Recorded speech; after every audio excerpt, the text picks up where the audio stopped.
the industry placement, what are industry placements? Industry placements, you may have already heard or done work experience. These are a more in-depth version of that the government have asked that are included into timetables. You are timetabled for 2 days a week, so you'll be doing 3 days in college and 2 days midweek, Monday to Friday, will be allocated for your industry placement.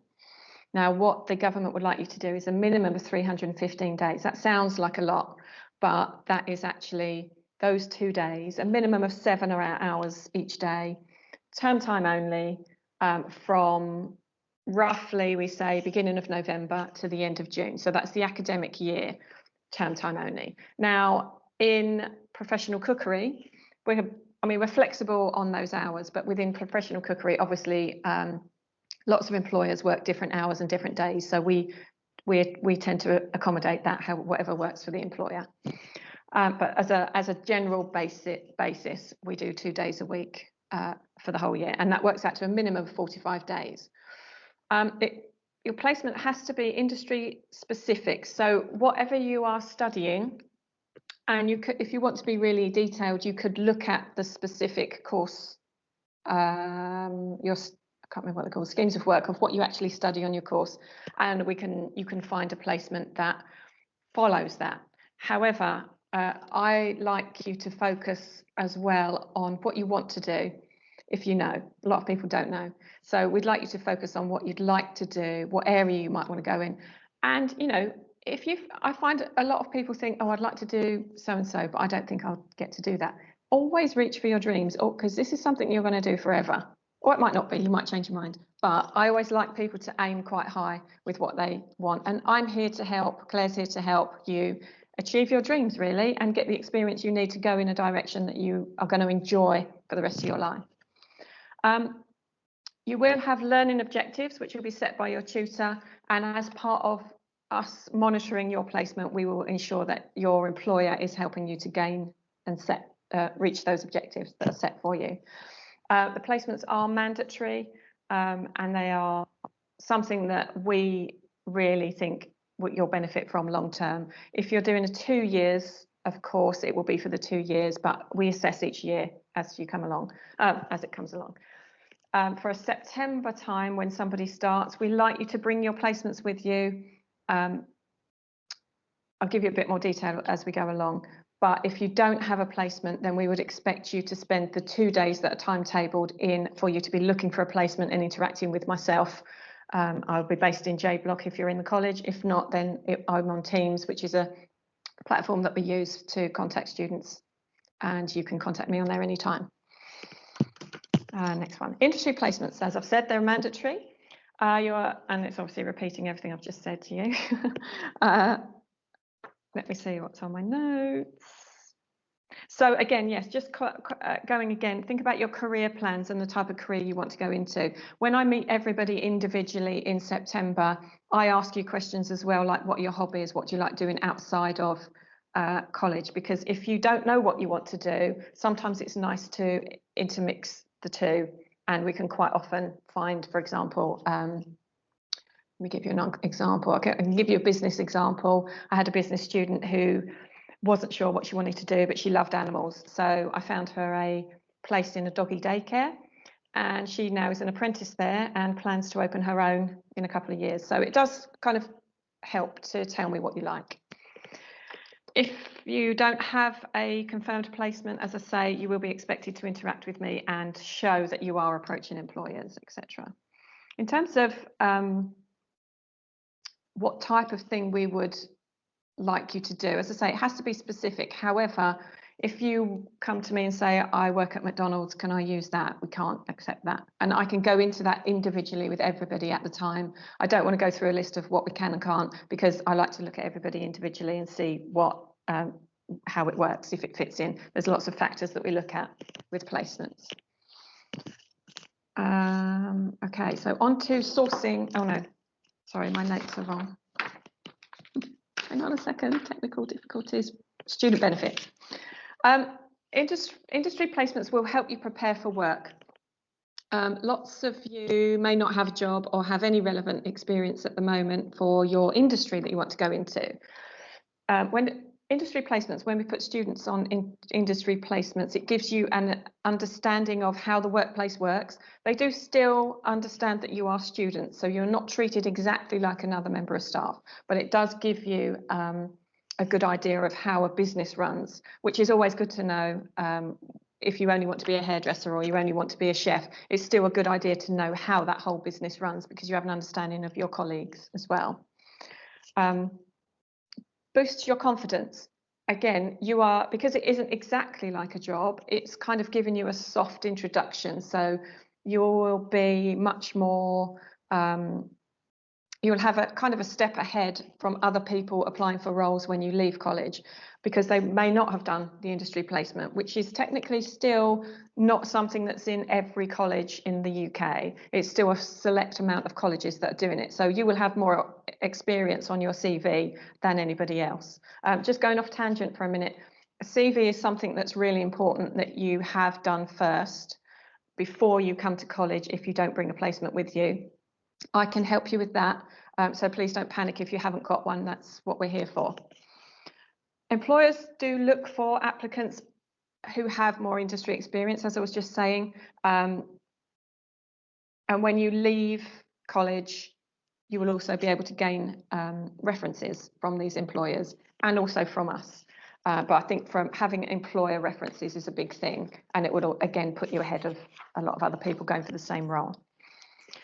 We do encourage you to find your own placements. Now, obviously, I can give you advice on that. You can contact me at any point. You can contact any contact that you have with the college who will get you in touch with me, and we can help you look at that. If you don't have one when you come to college in September, we can go through with you how you can find one. We have as I say, a set kind of base date we like you to start, and that is after half term in October, so that'd be the beginning of November. So that still gives us time to find you one. Just to bear in mind that either way, if you haven't got one or you have got one when you come in September, there is a health and safety process we have to go through with an employer before you can actually start. That takes around 2 weeks. So bear that in mind. If you don't come with one and you have no idea what you want to do, and we're starting from scratch in September, once you eventually find one, we still have to do the health and safety, and that could set you back a little bit. If you start later than November, then you may have to squish your hours up to accommodate the 315 hours. But that, again, that's something we'd look at individually, and it's something that we talk to you about. When you're looking for a placement, what I would suggest is that you can ask family and friends, ask anyone if they know of anybody locally. You could also think about your goals. If you might have somewhere that you want to go to, you might want to go into patisserie, you might want to have your own hairstyling business. So you might want to start somewhere or get your placement somewhere where it's a good business model. So have a think about, also you could look at job sites. Now, when I say look at job sites, I don't mean apply for jobs. I mean, because the industry placement is unpaid, you can look and find companies that are advertising for staff. That is always a good indication that someone could do with an extra pair of hands. And then what I would do is I would approach the employer and say, you know, I've seen that you're looking for a chef, for example, and I have an industry placement requirement for my course. Would you consider supporting me? And then once you've got them to agree, pass it all over to us, and we can do all the paperwork and finish everything off and do the health and safety. So it sounds quite a lot of work, maybe, but it actually, all you need to do is find somewhere you want to go and have them agree. If you need templates or tips in what to say to them when you approach them, please contact me, and we have all that already. We have template letters that you can send them. But I always find that going in person is a huge advantage on sending an email personally. But again, everybody's different. Please do what's comfortable for you. Also consider where you can get to. Now, getting to college for you might be further than you want to go for a placement. So you might live in a small village, travel on the college bus to college, but it might not be where you want to go for your placement. Consider if you live in a village, you might want to only stay in that village. So you'd need to consider where you can get to. On that note, the industry placement programme pays for any transport that you use to get to placement, and that could be a lift. We would pay fuel if your mum or parents or someone gives you a lift. We would pay taxi fares if you need to get a taxi, for example, if it's in the middle of nowhere, and we'll pay bus fares. We also pay for any equipment you need to attend the placement, including uniform, tools, don't know if that's the right word, equipment, I'm going to say equipment. And we can again talk to you about that once we get to the one-to-one meetings in September. But do remember that if you live in a small village and you can only get to somewhere you really want to get to by taxi, we will pay for it. We don't want that to be a barrier for you to gaining these relevant skills. Sorry, should have moved on there. So what I'm here for is to help you prepare applications, as I said. If there's any tips or templates that you want to use, most of the employers that we deal with or approach will want to meet you in person before they agree to it. So we will go through with you what's expected of you in an interview, what the best things to say are, how to prepare, that kind of thing. It all sounds very daunting, I know, but it actually is not. It sounds a lot worse than it is. And as I say, I'm here to go through this with you. Your tutors are all really supportive, and it's honestly a really good experience to have under your belt.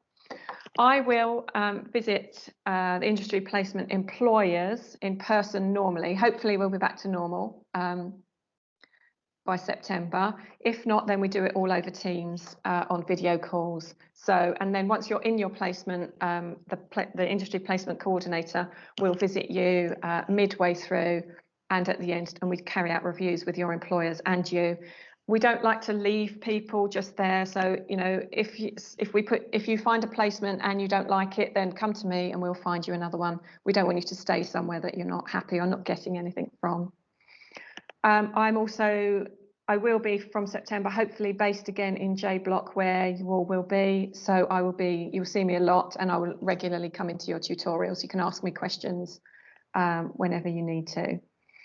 If you are entitled to free school meals, you still get those while you're on placement, or you get the equivalent money for those. So just as an example, this is a photo of Fitzbillies. I don't know if you know Fitzbillies in Cambridge. It's quite a famous historical bakery where they say they invented the Chelsea bun, but I don't think they did. They're good enough though. So this student, she wasn't sure what she wanted to do, but she found she liked patisserie. So she again secured a placement at Fitzbillies in Cambridge, was moved to their bigger bakery in the end. They had a separate bakery, and then was offered a job at the end of her course there. And then I have another one for hair. I think there's 3 there. So again, a lot of our placements end up leading to jobs or apprenticeships. We find that a lot. And also it does tend to give some students that want to continue to university the confidence to be able to go to university because they have that experience under their belt again. So this is my team, well, not my team, I'm part of that team. And we've got, so Sarah Fielding is our team leader. You will see her all over the place. As you are professional cookery and hair students, you will probably mostly see myself and Claire Hearing, who's at the bottom left there. And I certainly will be based in J Block. I'm not sure where Claire's location is, but you will definitely see her in your tutorials and around the building. And we have a new starter, but you'll probably not see them. If I'm not in somewhere you can see me, then I have a base at Cambridge, which is in the hub. But again, you'll learn where that is, and I will explain that to you when you come. I don't want to give you too much information that you won't remember. So employer experience, some of the feedback we've had from our employers, really good experience and review, really good quotes. I can't think of the word for that. But what we have is, because we do our reviews quite regularly, we do get regular feedback of our specific students, and you know, it's great to see the experience, that the feedback from the employers themselves. We have, as an industry placement coordinator, we have a lot of contact with the employers ongoing, but it's really nice to see them actually put them on our review forms, and which then go to, you know, my boss, etc., and then the tutors, etc. So that's good to see. And then we have some student feedback on what they got from their placements, which is really nice to see as well. When I speak to students and they tell me what they've got out of it, and I can see throughout the year how much more confident these students are, that's also really nice to see. Just before I talk about this incentives quickly, I do want to mention to you that the industry placement scheme is for 16 to 18-year-olds. If you are 19 as of the 1st of September, you wouldn't be included. However, I am still happy to help anybody who wants to do a work experience placement or a placement, because I think that if someone wants to do that, you should still be included. You just won't be part of my numbers, but I don't know if that's relevant here. So the important part, this year we're including incentives. So you could earn yourself £150 worth of voucher over the next academic year. There are certain criteria, which again I'll go through in more detail once we get to September, but just as a quick basis, the first voucher would be if you bring your placement with you and you have started as of the 12th of November, we've put on there, you know, which is the basic date that I've already given you. And that means that you would come to me and say, they've agreed to do it, here's their contact details, and then I do the health and safety and everything, and then it's all kind of signed off. So if that's done before the 12th of November, you would receive a £50 voucher. I think it will be a voucher that's relevant to your study, but it could be an Amazon voucher, but I need to confirm that at the end of September. Then there would be a second voucher given if you complete 150 hours by the 28th of February and meets the criteria again. And again, a third one if you complete the full 315 before the end date, which is the 24th of